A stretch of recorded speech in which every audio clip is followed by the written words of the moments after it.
بسم اللہ الرحمن الرحیم۔ آج ہم انشاءاللہ غسل سے متعلق کچھ احکام پڑھیں گے، چونکہ ہمارے ابھی طہارت کا ہی باب چل رہا ہے۔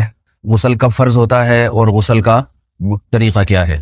رسول اللہ صلی اللہ علیہ وسلم نے فرمایا ان اللہ لا یستحی من الحق، اللہ تعالی حق بات کو بیان کرنے سے حیا نہیں کرتے۔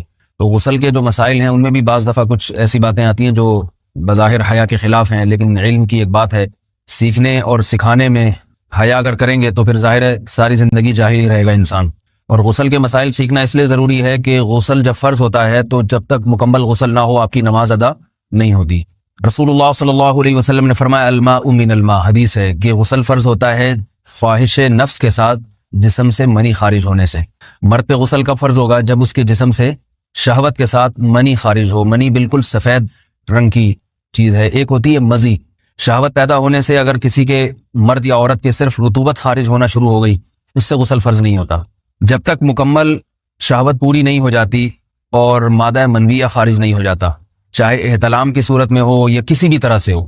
مردوں کے ساتھ چونکہ یہ بہت زیادہ ہوتا ہے، نائٹ فال کی صورت میں مردوں پر غسل کی یہ صورت بہت زیادہ فرض ہوتی ہے۔ جیسے ہی بلوغت ہوتی ہے تو احتلام شروع ہو جاتا ہے، ہفتے میں 1 دفعہ 2 دفعہ 3 دفعہ، بعض نوجوانوں کو روزانہ بھی 2 دفعہ ہوتا ہے، جبکہ خواتین میں یہ والے غسل کی صورت بہت ہی کم ہوتی ہے کہ ان کو نائٹ فال ہو یا اس طرح سے غسل فرض ہو۔ ہزاروں میں کسی ایک عورت کے ساتھ ایسا ہوتا ہے۔ ایک صورت تو یہ ہے غسل فرض ہونے کی۔ دوسری صورت کیا ہے کہ جب انسان اپنی زوجہ کے ساتھ ملاپ کرے اور انٹرکورس ہو جائے، چاہے اس صورت میں ڈسچارج دونوں میں سے کوئی ہو یا نہ ہو، لیکن دونوں پہ غسل فرض ہو جائے گا، مرد پہ بھی اور عورت پہ بھی۔ یہ تو مردوں کے غسل کے فرض ہونے کا ہے۔ مردوں کے غسل میں ایک چیز یہ بھی ہے کہ اگر آپ نے رات کو نیند کی اور صبح آپ اٹھے اور آپ نے کپڑوں پہ نشان دیکھا، اب آپ کو یہ پتہ نہیں چل رہا کہ یہ منی کا نشان ہے یا مزی کا ہے، تو بھی آپ پر غسل کرنا فرض ہے۔ یہی سمجھا جائے گا کہ یہ آپ خواب میں ڈسچارج ہوئے ہیں۔ عورت پر جو غسل فرض ہوتا ہے ایک اور صورت میں ہوتا ہے کہ جب خواتین کو ایام آنا بند ہو جاتے ہیں، حیض یا نفاس سے جب پاک ہو جائیں، تو بھی ان پہ غسل فرض ہے۔ یہ تو غسل کی فرضیت سے متعلق احکام تھے۔ کچھ چیزیں ایسی ہیں جن میں غسل سنت ہے، فرض نہیں ہے۔ جمعہ کے دن غسل کرنا رسول اللہ صلی اللہ علیہ وسلم نے بہت زیادہ تاکید کی ہے۔ سنت کی 2 قسمیں ہیں، سنت مؤکدہ اور سنت غیر مؤکدہ۔ مؤکدہ وہ ہوتی ہیں کہ جن کو چھوڑنے کا اگر کوئی معمول بنا لے تو گناہ کا خطرہ ہے، اور ایسا شخص قابل ملامت ہے، اسے شریعت ملامت کرتی ہے، برا بھلا کہتی ہے۔ تو غسل سنت مؤکدہ ہے، ہفتے میں 1 مرتبہ، چاہے جمعے کے دن ہو یا کسی بھی دن ہو۔ جو مسلمان ہفتے میں 1 دفعہ بھی نہیں نہاتا، وہ کتنا ہی نیٹ کلین ہو، مگر شریعت کی نظر میں وہ قابل ملامت ہے، اسے تانے دینے چاہیے کہ شرم نہیں آتی، ہو مسلمان مگر رہتے ہو بھنگیوں اور چماروں کی طرح۔ ملامت تو اسی کو کہتے ہیں نا۔ اس کی دلیل رسول اللہ صلی اللہ علیہ وسلم نے فرمایا، صحیح حدیث ہے، حق علی کل مسلم ان یغتسل کل اسبوع مرتن، کہ ہر مسلمان پر لازم ہے کہ وہ ہفتے میں کم از کم 1 مرتبہ غسل کرے۔ ہر مسلمان پر لازم ہے، چاہے اس پہ غسل فرض نہ بھی ہو۔ اور کس دن بہتر ہے؟ جمعہ کے دن۔ نبی صلی اللہ علیہ وسلم نے حکم دیا ہے کہ جمعے کے دن غسل کیا جائے۔ امام احمد ابن حنبل کا مذہب یہ ہے کہ جمعے کے دن غسل کرنا واجب ہے، صرف سنت نہیں ہے بلکہ واجب ہے، لیکن جمہور کا مذہب یہ ہے کہ سنت عمل ہے۔ غیر مسلم جب اسلام قبول کرتا ہے تو اس وقت بھی اس کے لیے غسل کرنا سنت ہے۔ جب ہم مردے کو نہلاتے ہیں تو جو مردے کو نہلائے اس کے لیے بھی خود غسل کرنا افضل ہے، سنت عمل ہے۔ عید کے دن غسل کرنا سنت عمل ہے۔ تو یہ وہ تمام مواقع ہیں جن میں غسل کرنا رسول اللہ صلی اللہ علیہ وسلم کی سنت ہے۔ غسل کا طریقہ کیا ہے؟ غسل میں 3 چیزیں فرض ہیں، منہ بھر کے قلی کرنا، ناک میں پانی ڈالنا کہ ناک کی جو نرم جگہ ہے یہ اچھی طرح تر ہو جائے، اور پورے جسم پہ 1 مرتبہ پانی بہا دینا کہ جسم میں بال کے برابر جگہ بھی خشک نہ رہے۔ یہ تو ہے فرض، یعنی یہ کام کسی نے کسی بھی طرح سے کر لیا تو غسل ادا ہو جائے گا، چاہے اس کی نیت غسل کی تھی یا نہیں تھی۔ کوئی آدمی چلتا ہوا جا رہا ہے، پھسل کے تالاب میں گر گیا، پورے غوطے کھا کے باہر نکلا، قلی کر لے اور ناک میں پانی ڈال لے تو غسل اس کا ادا ہو جائے گا۔ البتہ چونکہ نیت نہیں تھی لہذا غسل کا ثواب نہیں ملے گا، ثواب نیت کے بغیر نہیں ملتا انسان۔ دلائل اس کے الگ موضوع ہے کہ اس کی دلیل کیا ہے کہ بغیر نیت کے بھی غسل ہو جاتا ہے، لیکن میں نے بتایا دلائل کا سیشن نہیں ہے، اس میں پھر بات لمبی ہو جائے گی۔ تو یہ تو ہے فرض، پورے جسم پہ پانی بہانا، قلی اور ناک میں پانی۔ سنت طریقہ کیا ہے؟ رسول اللہ صلی اللہ علیہ وسلم غسل کیسے کرتے تھے؟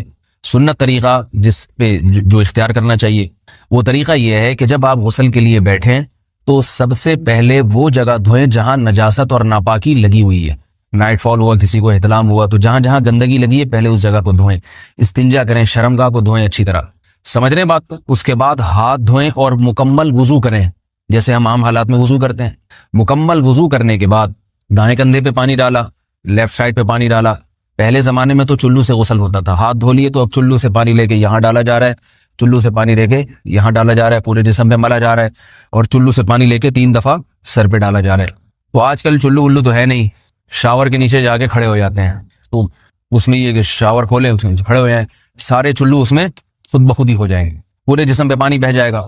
نبی صلی اللہ علیہ وسلم کے دور میں یہ جدید چیزیں نہیں تھیں، شیمپو اور صابن. تو آپ صلی اللہ علیہ وسلم بیری کے پتوں سے غسل کی ترغیب دیا کرتے تھے. بیری کے پتوں کو اگر پانی میں پکایا جائے تو پانی میں میل کچیل صاف کرنے کی صلاحیت بہت بڑھ جاتی ہے. ہمارے زمانے میں اس تکلف کی ضرورت نہیں ہے، صابن ملتے ہیں، اس سے نہایا کریں. بہرحال کہنے کا مقصد یہ آپ لوگوں سے، تو یہ سنت طریقے سے غسل ہو جائے گا آپ کا.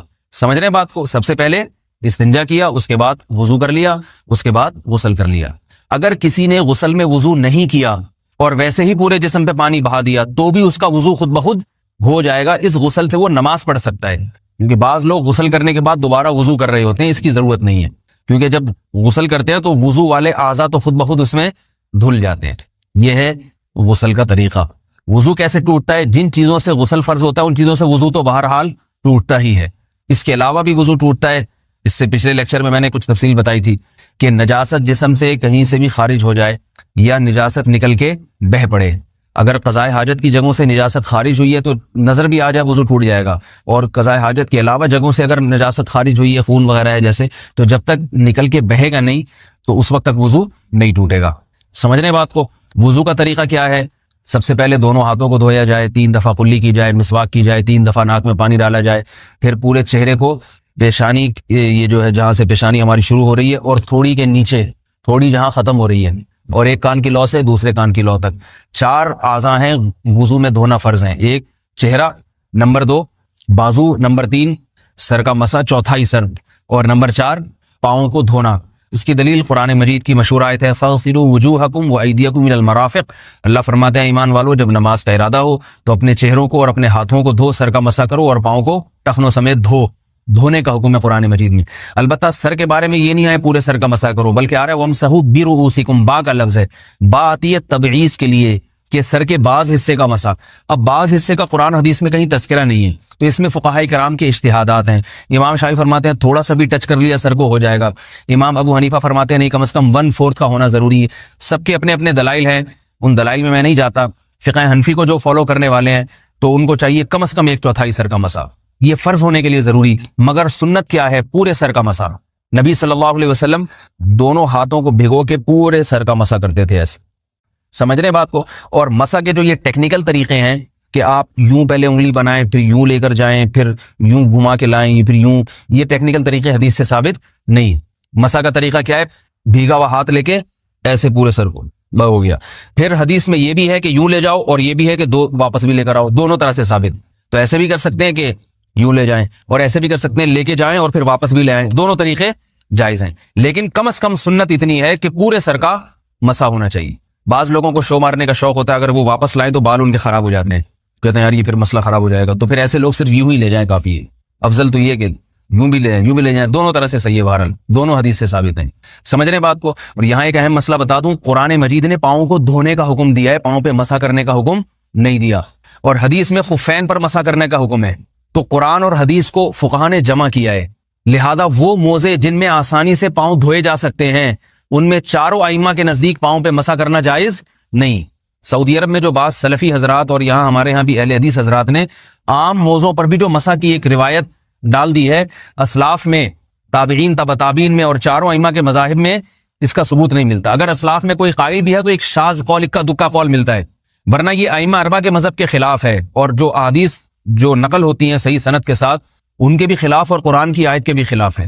اس لیے کسی نے عام ساکس پہ اگر مسا کر لیا، جو عام طور پہ آفس پہن کے جاتے ہیں لوگ، اس میں تو پاؤں، آپ اگر ساکس کو پانی کے نیچے رکھیں پورا پاؤں دھل جائے گا آرام سے.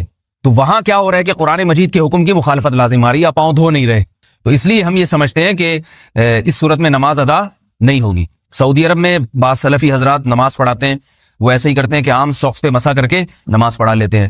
تو فتویٰ اسی پر ہے کہ ان کی، اگر کسی کو یقین ہے کہ اس نے عام ساکس پہ مسا کر کے نماز پڑھائی ہے تو اس کے پیچھے نماز ادا نہیں ہوگی، کیونکہ قرآن کے مطابق اس کا وضو ہوا ہی نہیں ہے.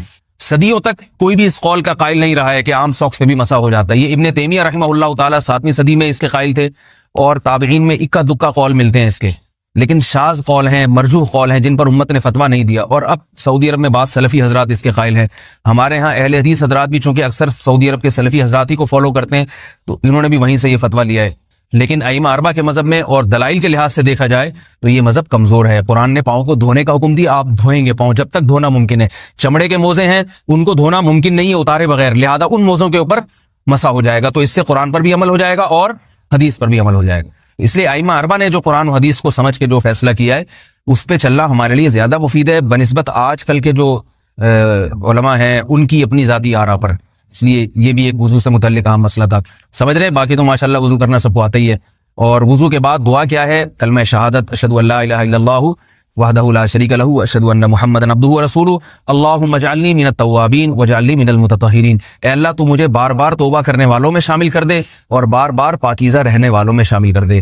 توبہ اس لیے کہ میں نے ظاہری طہارت تو حاصل کر لی, مجھے روحانی طہارت بھی عطا کر دے. اگر میں نے گناہ کی ہوں تو مجھے ان سے بھی توبہ کی توفیق عطا فرما لے, تاکہ اس لحاظ سے بھی میرا وضو ہو جائے, اس لحاظ سے بھی میں پاک ہو جاؤں. سبحانک اللہم و بحمدک نشہد ان لا الہ الا انت نستغفرک ونتوب الیک.